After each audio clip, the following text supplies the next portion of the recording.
part. Okay. Next, architecture on the data center. So we have a traditional three-tier model. We have, when I say three-tier model, we have servers, we have storage, we have the networks. Then from the traditional three-tier model, we move to the converged infrastructure. Then we are at hyper-converged infrastructure. I'm going to explain this, okay?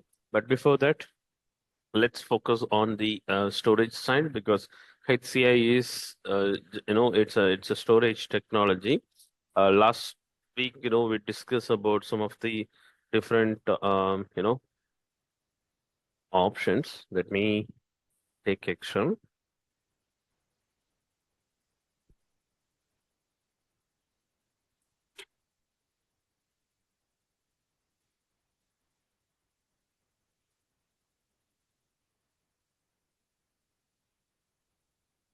Okay. So module one, we discuss about DAS, we discuss about SAN. So now what is DAS? DAS means directly connected storage, right? DAS means directly connected storage. For an example, laptop. Laptop has local disk.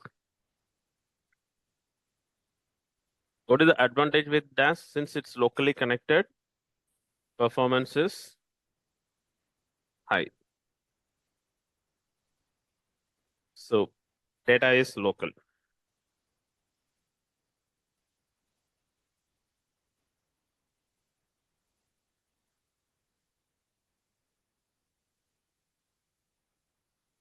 All read and write is local to the computer. What is SAN?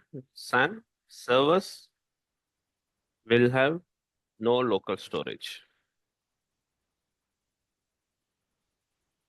Okay. So to get storage, it has to be connected to the storage server that we call, SAN controller.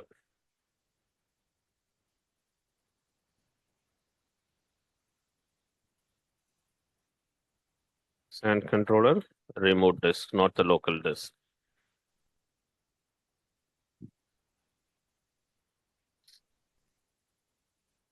Performance is decent.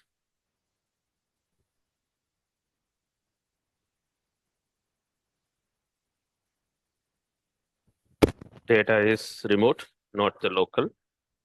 And all read and write is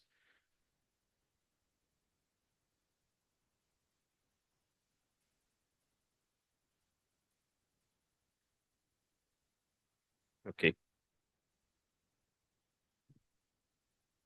So now quickly I'll take the example. Last week we discussed about this DAS architecture. I'm going to take the same example.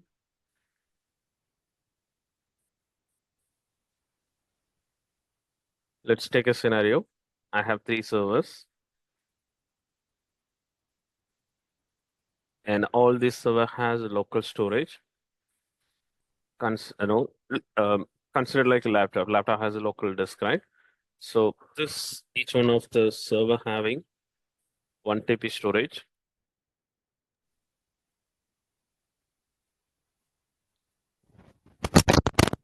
So can you please go on mute if you're not talking?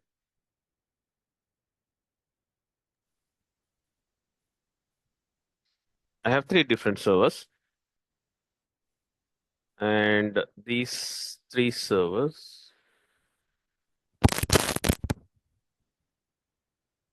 Srini, can you please go on mute?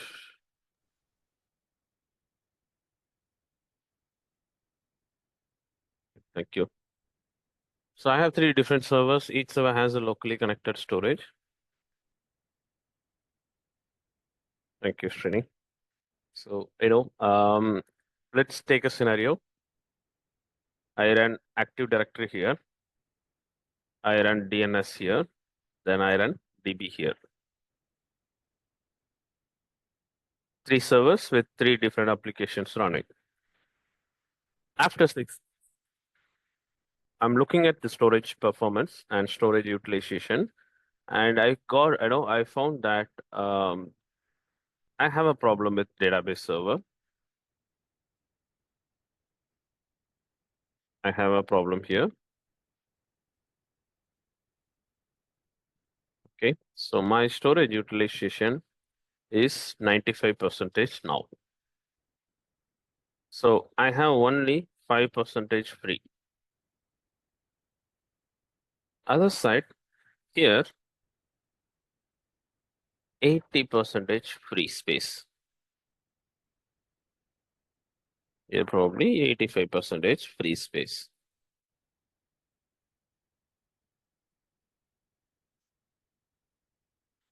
So AD and DNS overall utilization is hardly 5-6%, but database is already 95%, only 5% free space it has. And very soon DB is going to create me a problem, or DB is going to be it's going to stay down because it is going to get a problem with storage. So as an administrator, I need to do something to sort out this problem. So my manager tells me that do something to sort out this problem. So I'm looking at various options. So what are those different options? So instead of having 1 TB, why don't I have 3 TB, or more than larger size capacity, larger size disk here. So what I do, I remove this. I'll connect a new disk. Before doing that, I take a backup of this data, then remove this disk. I connect a disk with larger capacity, then restore the data. So do you think this is going to solve my problem? How many of you say that this will solve the problem? No, it will not. Okay, thanks, Gautam. Others, how many of you agree with Gautam? Yes, I agreed with Gautam. Yeah. The reason is, for the time being, this gives me a solution. Like from 1 TB, it expands to 3 TB. So maybe I can store larger data. But looking at the the data's size, um, maybe this 2 TB can survive for another 6 months, right? So I have 1 TB already. That 1 TB data is now almost 95%. So if I buy a new disk with 3 TB, so this 1 TB data is also getting going to be stored on the disk. Then I will be having 2 TB more. That 2 TB, it can take 6 months or 1 year. So to fill that or occupy the entire storage. Then again, 6 months to 1 year, I'll be going to get the same problem. So when we take something, it has to be optimistic. Like it has to be a long run. Whatever solution I take, that needs to give me a free flexibility to scale in, scale out, scale up, scale down. And the problem should not come repeatedly very often. So I looking at the long run, this is not going to be a good solution. So this is not the recommended one. So then other option, I'll see if there are any free slots. Then I'll buy more disk, like 2 disk or 3 disk or 4 disk. I'll connect it here. But again, this is also going to be the same solution. I at one period of time, this new disk also going to get filled. So then I'll look for another option, right? So the scalability is going to be a problem in the DAS architecture because the disk is local, so scalability is also very difficult. So now my customer, he says that even if I tell them that for the time being you can go and buy a new disk, new collection of disk and connect it to the server, he will tell me that so already if you look into my overall utilization on all, across my data center, I have 2 servers here. These 2 server has just 5-6% of free occupied storage, but remaining are free. I'm very much sure maybe in next 5 years or 6 years it can go up to a 30% of utilization. So 70% is still there. Why don't we share the storage? Because this side, I'm wasting the resources.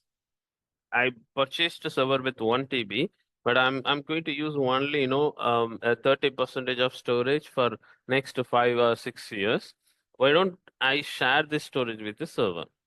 So sharing the storage with or sharing the storage between the server is something my customer is looking, because if it is just one server or two server, that's fine. In a larger data center, we will be having, more number of servers. Sometimes it's a huge numbers. So half servers may have, uh, half servers may have over provision, half servers may need more resources, right?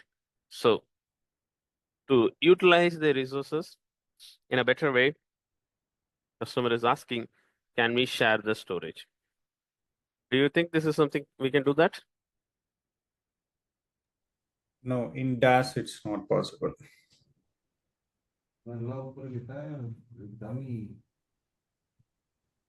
In DAS, it's not possible. Actually, last week as well I said, right? Technically, this is possible, but these servers are not designed for storage. These servers are designed for, these are not actually a storage server. These are, highly it is for the computing purpose. So if I want to share the storage, yes, I can do that. But if I need to share it, I always want to make sure that this server is up and running, always. If this server goes down, and this storage will be inaccessible, and that will create a problem. So as a storage, I always need to make sure that, my storage needs to be highly available. But here, the storage is not going to be highly available, because if this server goes down, this local storage also going to down. Hence, if I share multiple storage from multiple server to my database server, server 2 and server 1, if these two servers goes down, my database is going to be in very, it's going to be a problematic scenario, right? So this is the main problem with a dash. In a dash, sharing is a problem. Sharing gives me a good performance because the storage is, dash gives me a good performance because it is local. It's a local storage. But the problem here is sharing. I can't share the storage. Technically, even though it is possible, but this is not a, proper solution to share the storage. So that's what I'm saying here in the sheet. Now, if you see, dash gives me, high performance. It gives me data local, but the problem here is no shared storage.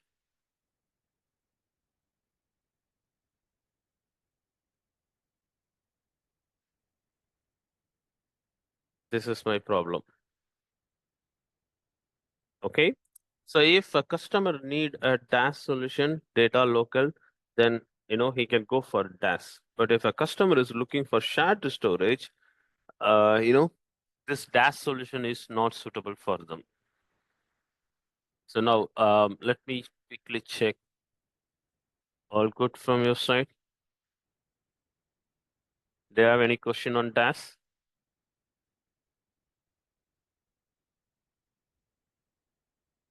Praveen, all good? Yeah. It's possible. Okay. I think the other Praveen is Gayatri, right? Yeah, Sirisha. Shirisha. Okay. All good? Yeah. Okay. Thank you. Okay. So now if you go back here, so this is the dash architecture. Okay. You can take, your laptop or any dash server. This is how the server looks. So you have a local motherboard, and then you have a hard disk here. The hard disk is directly connected to the motherboard. And this hard disk stays inside the CPU, or, it can be outside. So if it is bulk amount of disk, then you have this option, like, you have a dash system which is connected to the CPU using the SASA SCSI cable. This is also at dash storage. So here I have a single disk. Here I have a bulk amount of disk connected to my server. Okay. This is a DAS concept. And if you go to the SAN next, so I have a server here. I have two servers here, and these two servers has no local storage. I mean, no DAS storage. To connect to the Hello. storage, yes. Yeah, so I have a doubt on a previous diagram, which means that a Mm. server is attached to the dash storage. So in Mm. between that SAS under a SCSI, what it means that? That's a storage protocol. To connect to Okay. the storage, you have different connectivity cables. You have a SATA cable, you have a ATA cable, like Okay. different cables to connect to the storage. So these are the two standards, standard cables and protocol which connects to the your server with storage. So is SAS and SCSI is a cable or a protocol to connect No, to the we server and we this? we also have a cable, like SAS is also a cable, and Okay. then the commands also. And again, if you go inside the SAS, there are a lot of SCSI commands. So storage makes SCSI commands. So every storage communication is going through the SCSI commands that stays inside. Even though if the cable's connectivity is SAS, but inside that the commands are going to be SCSI. And Okay. then you have a These two are iSCSI. Then you have an iSCSI okay. FC. So even if it is iSCSI, that's an internet-based SCSI. Okay. So through the network, you still send the SCSI commands. Okay. Okay. Okay. Okay. Thank you. Yeah. So now, next is SAN connectivity. I have two servers here. You see this, server 1 and server 2. This server has only CPU, which means CPU and memory, processor and memory, but no storage. To connect to the storage, I have a dedicated storage box here, which is my Dell EMC.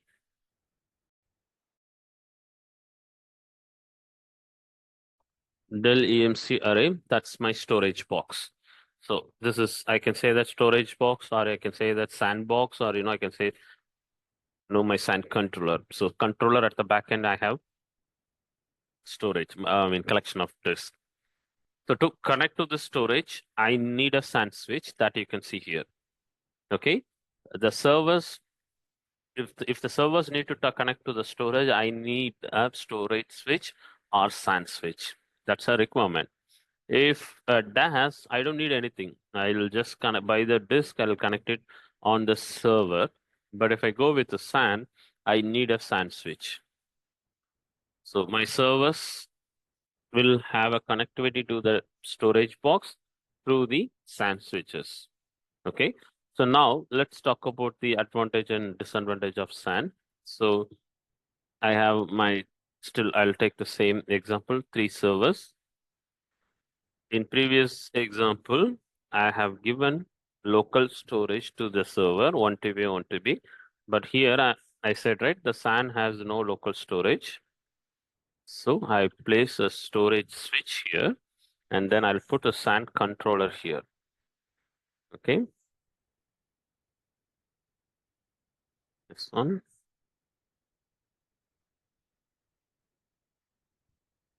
Three servers.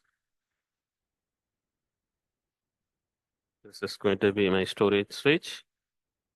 And this is going to be my SAN controllers. Okay. So now I have a connectivity from server, storage switch, and SAN controller. So let's take a scenario now. This server requires 2 TB storage. So what I do, I go to my SAN controller. Here I create 2 TB volume or LUN. That's the storage standard. I'll mount this storage to my server. Later, if I need more storage, if I want to, scale my storage, I'll go and create a new volume or new LUN here. I'll connect that to my server. So now expansion is so simple and easy. The scalability is so easy because I have a centralized storage here. So if I need more storage, I can go and buy more number of disks. I can say that disk shelves. I can connect that to my controller. let's take by default, I have two disk shelves. Disk shelves is nothing but it has a collection of disks. That disk shelves is connected to my controller. So later, if I need more storage, I'll go and buy new disk shelves. I'll connect the same to my controller. Now I get more storage. I don't need to expand my storage disk by disk. I can go by disk, no disk shelves. Disk shelves means it's a collection of disks. That brings a lot of space.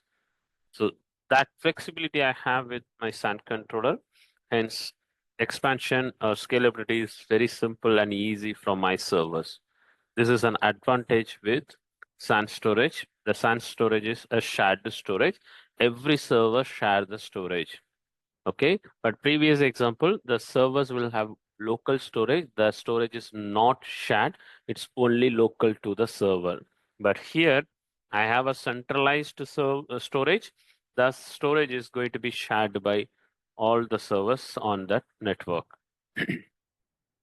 Okay, so now going back.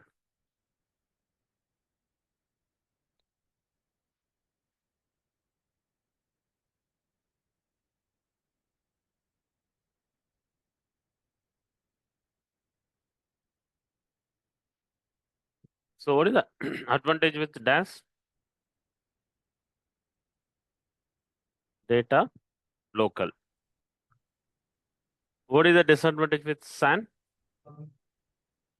Expensive, I think so. Yeah, expenses, yeah, but still we have a lot of points Shared to storage. differentiate. But the major one is here what we are looking is no data local. And the advantage is it's a shared storage. Are you getting the point? The SAN does not give me no, it doesn't give me data local because I can't keep my data local to the server because it's not a local storage. It's a centralized storage and it is in a different network.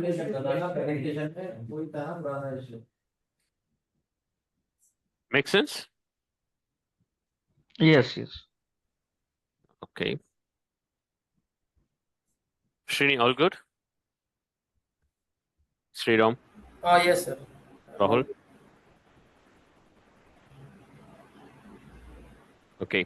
So these are the, important area to, see. This is DAS and this is SAN. So DAS has an advantage of data local, but SAN has a disadvantage of no data local. If I need a local storage solution, then I have to go for DAS. If I need shared storage solution, then I have to go for SAN. And you see, the difference. In the DAS, we have a problem that we can't share the storage. The customer was, one side they can't use the resources properly, and other side they need more storage. Like databases scenario, I said, right? Those servers need more storage. But if I go with SAN environment, I can offer the shared storage. The shared storage is, you can see the difference here. The main difference is performance is decent if I go with SAN. But if I need more high, I can say, if I need a high performance, then I have to go for DAS solution. But DAS is having a problem that no shared storage. So my customer prefer to go for DAS solution because it gives me high performance. But at the same time, that gives me a problem of no shared storage. Okay, so now if a customer is looking for just data local, then you can recommend to go for DAS solution. If the customer is just looking out for shared storage, you can propose the SAN solution. But what happens if my customer is looking for both DAS and SAN in single solution? So if I put both DAS and SAN in single solution, what I get data local. At the same time, I get shared storage. Right? So this solves my problem, correct? So instead of going to different solution, if I have a single solution that if that gives me data local and if that gives me shared storage, then now all my problem is sorted out. So this is where we have HCI. Okay, what is HCI? So HCI is nothing but I take DAS server, then I create shared storage or distributed storage. Okay, I take a DAS server, on top of that I create a distributed storage. Okay, how do I create? I have something called intelligent software. Okay, so if I use this intelligent software, I can convert my DAS server to the distributed storage server. So now I stop here. Any question here? Just let me know if anything is not Yeah, clear. so yeah, we can combine the DAS server and as well as shared storage with the help of intelligent software. The software itself is an intelligent software, or any other names is there? No, I'll come to that point. But what about these points? Do you have any question on this? No, as of now, we are clear on what are the concepts which we have in the classes. Okay. Others, Sriram, Rahul, Shamshad, Puneet. No, sir. So yeah, another Yeah, one we are storage is, okay. what is it? Yeah, go, Gashrini. Yeah, another one storage is there. What about the NAS storages? See, so what you can do with NAS? NAS is a file service. Okay. We are focusing here on, So it comes under network attached storage. yeah. So NAS is a file service. We are not focusing here on NAS, no file service. We are focusing on block storage. Okay, fine, thank you. Okay.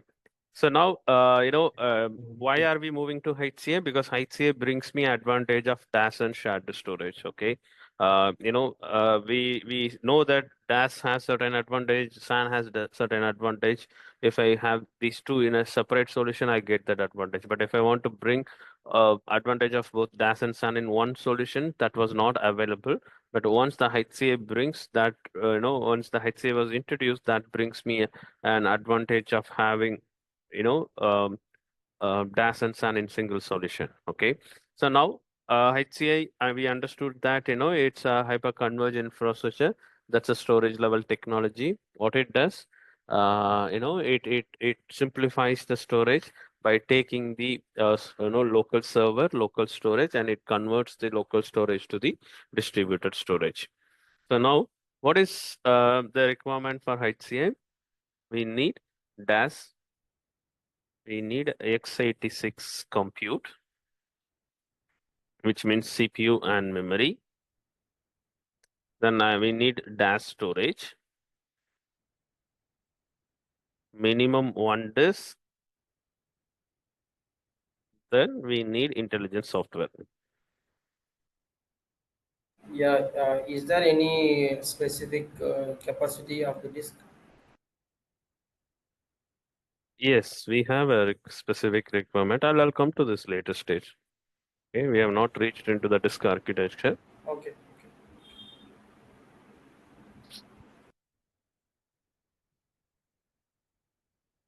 Okay, so intelligent software. So this software will be provided by HCI vendor. Okay, so now x86, I have a lot of vendor in the market, HP, Dell, Lenovo, Intel, a lot of companies in the market. You buy the server from them. Storage, as I said last time, Samsung, Intel, WD, we have a lot of vendors. The servers default will come with these, storage. Next, intelligent software. Who are, which are the companies selling this intelligent software in the market? Okay, so we have HPE, SimpliVity, we have Dell VxRail, Azure Stack HCI, Cisco HyperFlex, which is no more now, but still I include. then Nutanix, HCI. Okay, so these are the three primary requirement I have for uh, HCI. So x86 compute, there are a lot of vendors in a market who sells servers with x86. So a few of them are HP, Dell, Lenovo, Intel, and then Nutanix also have Nutanix NX platform. That's their hardware server platform. And all these servers by default comes with local storage. It can be from different companies. Few are WD, Intel, and Samsung. Then intelligent software, there are a lot of companies in the market who sells the software. So now this is where I need to know who is my HCI vendor.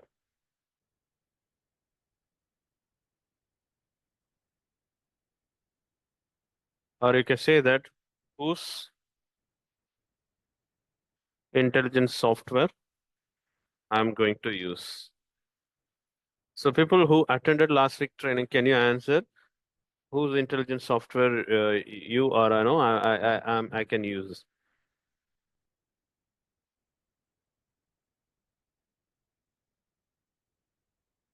Which company's intelligent software you are planning to use? I believe people who attended last week training, you may have an answer. Any guess? I think guess is Nutanix HCI. Okay. And answer why Nutanix? Because it's free. Because It it's an offers free free Yeah. license. hypervisor. Then Yeah. it gives me free hypervisor. Then